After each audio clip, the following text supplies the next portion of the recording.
Hello, welcome to Dungeoneers Pack, a channel bringing you player-focused discussions and character guides for 5th edition Dungeons & Dragons. My name is Josh, thank you for watching. Sometimes a single class just doesn't fit the character concept you have in mind, or as you progress in your campaign, your character makes a series of decisions that changes their path. You can solve this by multiclassing. In this video, I will be covering what I believe are the strongest classes to multiclass into. More specifically, I will be going over the mechanics that make them viable, as well as the roleplay implications of why your character would take up another class. With that said, let's get started. The classes in this video are not presented in any order, but do share a few things in common. Each class is great for a 1 to 2 level dip. This makes them easier to level into as you progress in a campaign. Many builds online are built to specific levels to work at full power, but don't address the issues they have as you progress in levels. Next, the classes on this list work best if they pair up with a class with a similar primary stat. Some multiclass builds out there force a player's character to have multiple high stats to make sure the multiclass build they want can function. Depending on how your group figures out character stats at character creation, that may not be possible. And the last thing, all the classes on this list are front-loaded with their abilities, with some of them getting early access to their subclass abilities.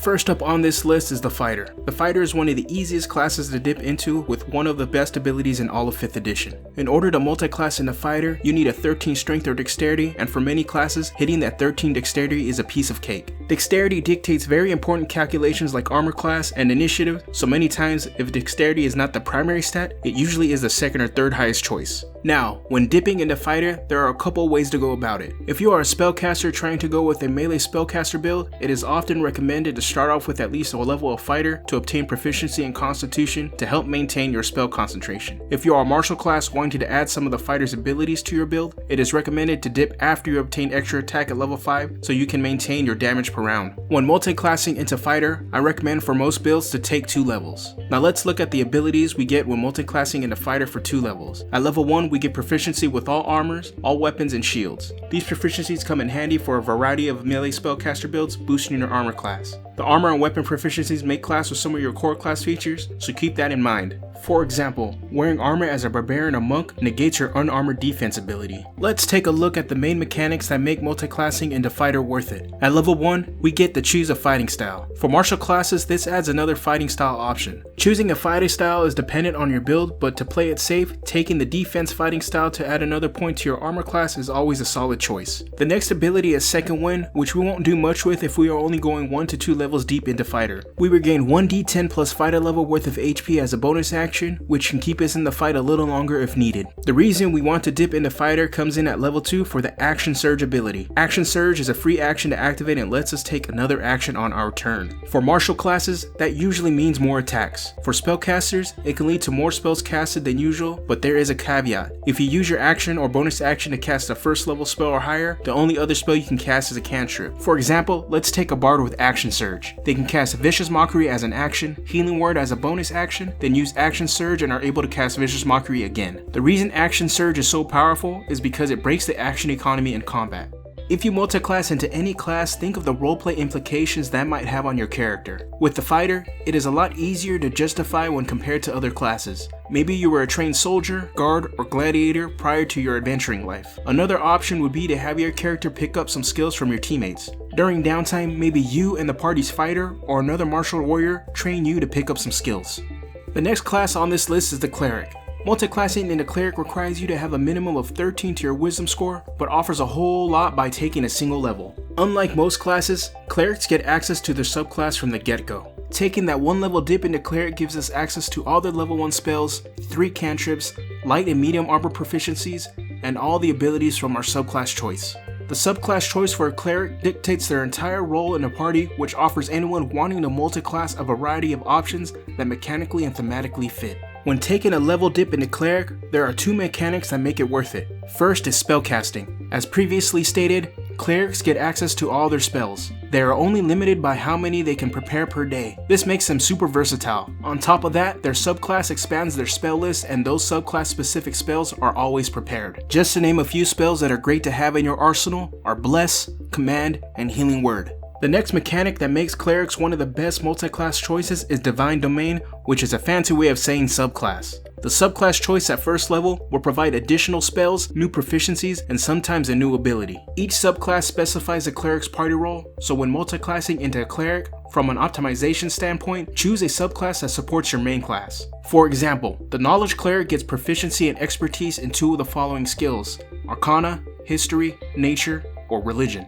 This is perfect to pair with the Wizard, who is built around having or obtaining knowledge. When multiclassing into Cleric, consider the roleplay implications this has for your character. Each setting, whether it's official or homebrew, has their own take on religion. In some settings, the gods are known to exist and take direct action in that world. In others, gods are far removed from the realm, while faith still plays a heavy role. Either way, your character suddenly just doesn't wake up and one day says, "Okay, I believe in this god, so give me power." It should take some time to understand, embrace, and express ideas of faith.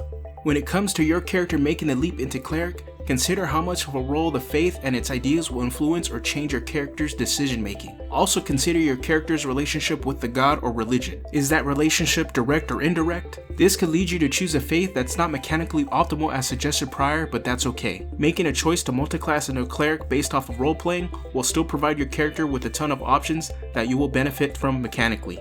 Next up on the list is the Rogue. The Rogue is another easy 1-level option to multiclass into. In order to multiclass into Rogue, you must have a minimum of 13 Dexterity. Taking a level dip into Rogue is pretty easy. As stated before, Dexterity is usually a high choice for stat placement in 5th edition. The level dip into Rogue gives us Expertise, 1 skill from the Rogue skill list, Sneak Attack, the ability to speak Thieves' Camp, Thieves' Tools, and Light Armor proficiencies. Taking a single level into Rogue is really to boost your effectiveness with your skills. You could take another level to obtain Cunning action to dash, disengage, or hide as a bonus action, but some classes rely heavily on their bonus action to activate key abilities, so you might not always want to do that. When it comes to mechanics, we get a few that could be slightly helpful for builds. First is Sneak Attack, the main damage source for the Rogue class. With a 1-level dip though, this is a bit underwhelming as it only provides 1d6 extra damage if we are using a finesse weapon and have an ally next to our target, have advantage on our attack, or surprise our target. Even then, an extra dice to damage rolls as long as the criteria is met isn't bad for other classes that use dexterity based weapons. The reason we want to dip into Rogue is for Expertise. Expertise allows us to pick 2 skills or a single skill and Thieves' Tools and double our proficiency bonus when we use those skills. This reinforces the idea that a character is exceptionally gifted with a skill. Expertise makes your character the expert at that specific skill proficiency, making the Rogue viable for anyone wanting to play a master of a skill or craft. One example could be pairing this up with the Barbarian. Choose the Athletic skill as one of your Expertise options and you are almost guaranteed to be able to lift heavy objects or grapple creatures to really fulfill your strong guy role. This is not even considering the Barbarian's Rage ability that lets you get advantage on your strength based rolls. When it comes to roleplay, justifying your character's dip into Rogue is as easy as the Fighter. While in older editions the Rogue's identity was about thievery and assassinations, in 5th edition it has been expanded to include character fantasies that focus on their cunning. The simplest idea is to have your character studying and practicing their specific skill with some sort of teacher. If you decide to go with the Rogue theme, maybe your character joins a Thieves or Assassins guild. Either way, by taking a level into Rogue, you really need to prove your character has a newfound ingenuity. The last class on this list is the Warlock. The Warlock is heavily front-loaded like the Cleric at level 1, but gets more options at level 2. In order to multiclass in the Warlock, make sure to have a minimum of 13 Charisma. At a level 2 character dip, we get proficiencies in Light Armor and Simple Weapons, a subclass, Spellcasting, and Invocations. Warlocks are also a class with strong roleplay implications that need to be addressed. The first mechanic we are going to look at is the Warlock Spellcasting. The class sits on a limited number of spell slots that recharge on a short rest, and at 2 levels into the class, we get 2 of them. With a single level dip into the class, we get access to the bread and butter spells of the class, Eldritch Blast and Hex. Let's start with Eldritch Blast. This is the best damage cantrip in the game. It has a 120 foot range and starts with a base damage of 1d10. As you level up, you add additional d10s to your damage, but you have to roll separate attack rolls in order for them to hit your enemies. This spell could easily show up your damage per round if your damage cantrips are a bit on the weak side, or provide you with long range option if your dexterity isn't up to par. The next spell is Hex. Hex will have your enemy roll with disadvantage for any roll made with a single stat of your choice. This will allow any spells you or your teammates cast have a better chance at passing. The benefits from Hex doesn't stop there, because the target that is Hex also takes an additional 1d6 damage from your attacks. It is another spell that is really solid at upping your damage output. The next mechanic at level 1 is getting a Patron, which is your subclass choice. Each subclass will come with an expanded spell list that adds more spells for you to choose from. Also, the subclass will have a level 1 ability that ranges from giving an extra cantrip or a flavorful ability based on your chosen patron. Most of those level 1 abilities stand alone and will just add something extra to your character with the exception of the Hexblade subclass. The Hexblade provides a mechanical upgrade to any class that is charisma based that wants to mix it up in melee combat by allowing you to use your charisma to your weapon attacks and damage rolls. At level 2 we get access to the invocation mechanic. This makes the Warlock customizable, allowing you to pick a series of abilities or upgrades as you level. The invocations range from boosting the damage to your Eldritch Blast cantrip or allowing you to see in magical darkness. This will give your character a substantial boost in or out of combat, so when choosing, look at your options thoroughly. Out of all the classes, taking levels into Warlock has the biggest impact on your roleplay. The Warlock class is dripping with roleplay potential from the get-go more so than any other class. Similar to a Cleric, you must consider your relationship with your patron and the price you will pay to obtain power. By becoming a Warlock, understand it is not just a set of mechanics, but provides the story potential to have your character fight for their soul. Your character's relationship with their patron could influence the course of your group's campaign. Multiclassing can provide thematic and mechanical benefits to your character. Work with your Dungeon Master in order to really develop in-game your character's progression into the class. There is no wrong choice in which class to choose to multiclass into. The classes on this list just provide the biggest benefit for the least amount of investment. Lots of builds online say to use other classes not on this list, but many of those builds require heavy time investment to get them active, and unfortunately, the average campaign doesn't always last that long. With that said, I want to hear from you. What class is your favorite class to multiclass into? Make sure to like, subscribe, and hit the notification bell to know when new videos are up. Alright, I'm out of here, have a good one.